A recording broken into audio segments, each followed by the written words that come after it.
Hello, Internet. It is I, the Malik Aaron, and welcome back to Box Office Predictions. Finally, after more than a year of delay after delay after delay, one of my most anticipated movies of the past 2 years has finally come out, and that movie is A Quiet Place Part 2. And as usual, we're going to be going over the pros and cons. So let's get it. Pros. This is a sequel to A Quiet Place, obviously. A movie that came out in 2018. And, that original movie, when the trailer for that first dropped, for that original movie, it got a lot of people's attention because the premise was so intriguing for a horror movie. Because it was all about sound, all right? Because the whole gimmick of the movie is that there are these monsters that are around and they react to sound. So the only way you can survive is if you make no sound at all, or at least this just little to no sound, right? That's the whole gimmick. And that gimmick worked to utter perfection because that first movie was not expected to be a blockbuster. A lot of people thought it would just do okay, but it defied all expectations. It opened quite high for an original horror movie, opened to like $50 million, and then it had extremely, great legs for a horror movie because as we know, the horror genre is notoriously front loaded, but this wasn't. It ended up making like 187 million domestic, made over 300 million worldwide on a budget that was like 20 something million, 10 to 20 million. So yeah, that's a lot of profit. So naturally, Paramount would want a sequel, right? And the sequel, when that first trailer dropped, I was so hyped. I was ready to go. I was like, yes, yes, I cannot wait to see this movie. It was one of my most anticipated movies of 2020 by far. It was in my top five. That's how hyped I was because I really loved the first Quiet Place. Just seeing that original movie in the theater and just seeing like the whole audience just kind of not making a peep because that's what the movie wanted you to do. It was a great time. It was a great experience.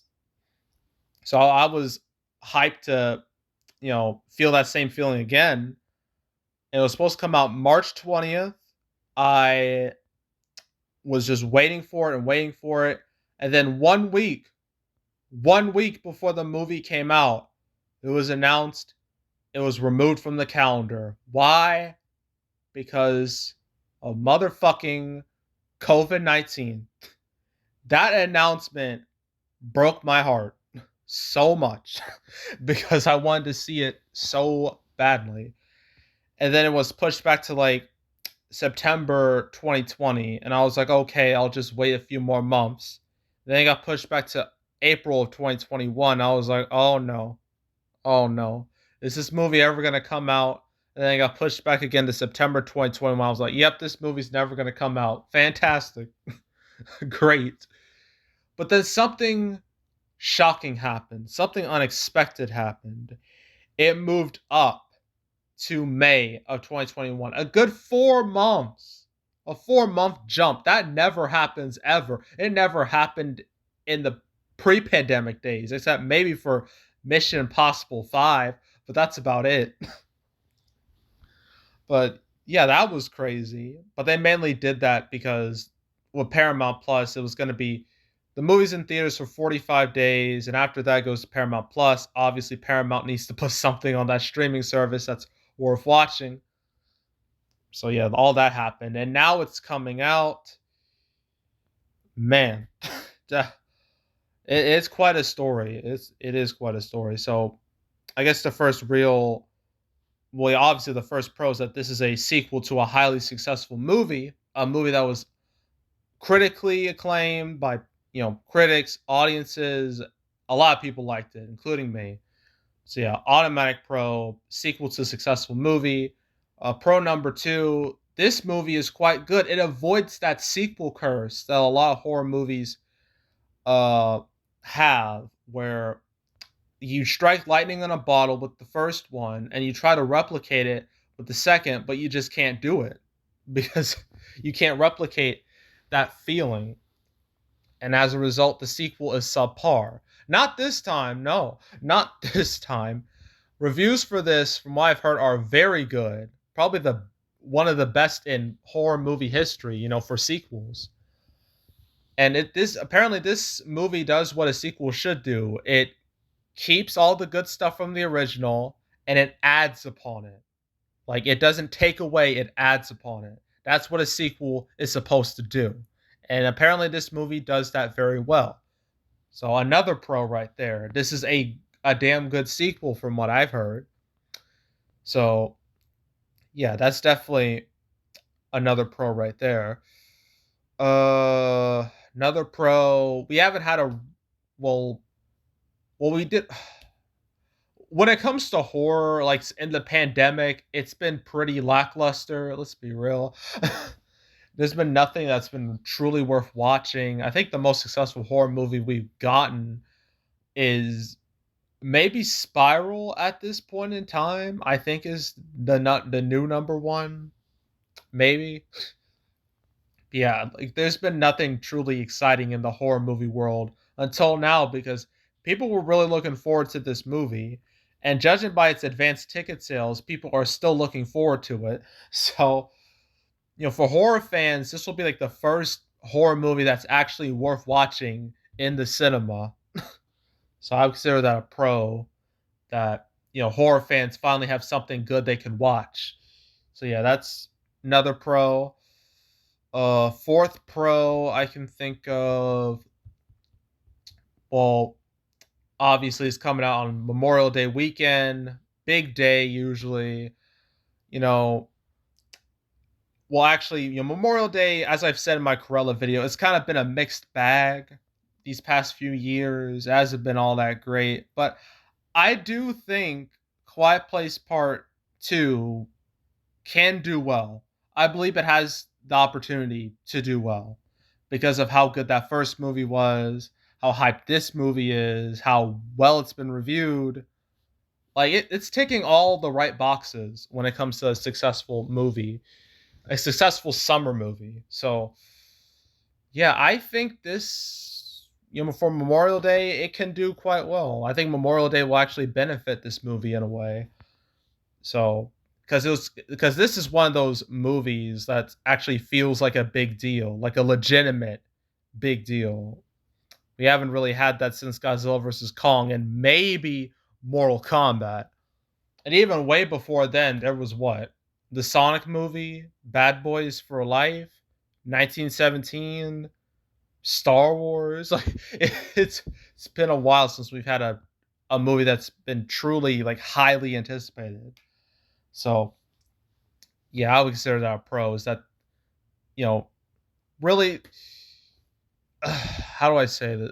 This movie really lacks any cons. Like it has a lot going for it, like a whole lot going for it. I think the only real con this movie has to face is that we're still in the pandemic, so it won't make as much as it probably would have.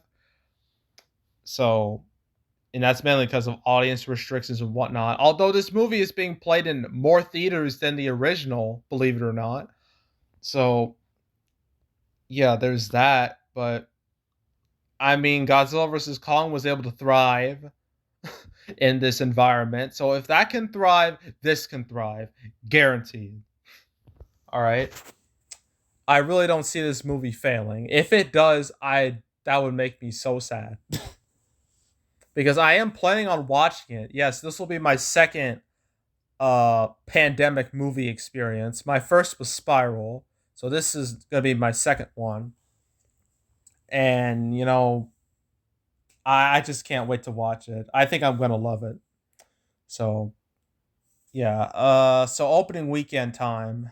Because it's Memorial Day weekend, I have to do both a 3-day and a 4-day opening. So, 3-day, I think it will be somewhere in the range between 20 and 30, maybe on the higher end, probably 30. I'm gonna stick with 30. 30 for the 3 day, maybe 35 to 40 for 4 day. Won't be as big as the first one, but that's not this movie's fault. It's in a much worse environment, relatively speaking. So yeah. But I still think it will do very well for pandemic standards. This will be definitely one of the top performers. It'll probably reach 100 million, which is something I think Godzilla vs Kong hasn't reached that yet. It might, but so far we've had no $100 million pandemic movies, at least in America. This can certainly do it. I think it can. I hope it can. I really hope this hits 100 million and not Cruella, because that would just be depressing. So yeah, I think it'll make 100 million at the end of the day. Overseas, it'll probably do fine. I mean, there's the whole 45. I guess I could mention the whole 45-day Paramount Plus thing. Granted, most movies make a majority of their money in their first month, some of the first 2 weeks. So I don't think it's going to hurt this movie too much in the grand scheme of things. So yeah, yeah. But yeah, that's it. That's it for this weekend. The biggest box office weekend in literally years. I think since last year, what was it, Valentine's Day weekend when the Sonic movie was coming out? Like that was the last big weekend we really had. So yeah, it's quite exciting. So that's it for this weekend. Next weekend we'll scrap Samaritan because that's not coming out. Come on now. We have two movies to talk about, both from big studios. We have The Conjuring, The Devil Made Me Do It from Warner Brothers and the whole HBO Max experiment. And then we have a purely theatrical movie with Spirit Untamed. And then for the rest of the month, we got In the Heights, Peter Rabbit 2. Well, In the Heights is also HBO Max. Hitman's Wife's Bodyguard, and then the big one, F9, at the end of the month. So we got a lot to talk about for the next few weeks. And not even I didn't even mention July. July is just loaded. So yeah, for the rest of the summer, I'm pretty much gonna take no breaks, which is well good and bad. So yeah, anywho, that's it. That's all. Make sure to subscribe, like this video, leave a comment, turn on notifications, share the whole drill. Want to check out more videos like this? I got playlists on the homepage with all previous prediction videos I made this year from, you know, Tom and Jerry, Ray and the Last Dragon, Godzilla vs. Kong, Mortal Kombat, Demon Slayer. Did all those and all the other movies that have come out this year. So you want to watch any of those and any of my past prediction videos from like 2019 and 2020, you can go right ahead. There's also the canceled series where I go over all the movies that were supposed to come out but didn't. I covered Quiet Place Part 2 several times in that series. So, you can watch all 66 episodes up to this point. The most recent one I did was about Peter Rabbit 2, Infinite, and Moonfall. So you want to watch that or any of the I cannot talk right now. Any of the other cancel videos I made where I just that way you're up to date on what's going on with all these movies. You can go right ahead. And there's also box office recaps where I go over the box office results for any particular month. My May recap will come out right after Memorial Day weekend once final numbers are in. So after that, I will do the May recap, and then after that, we'll just do a monthly recap like the good old days. No more double, triple recaps. So, yeah, but if you want to check out any of my past recap videos, you can go right ahead. And yeah, that's it. That's all. I am out. Goodbye.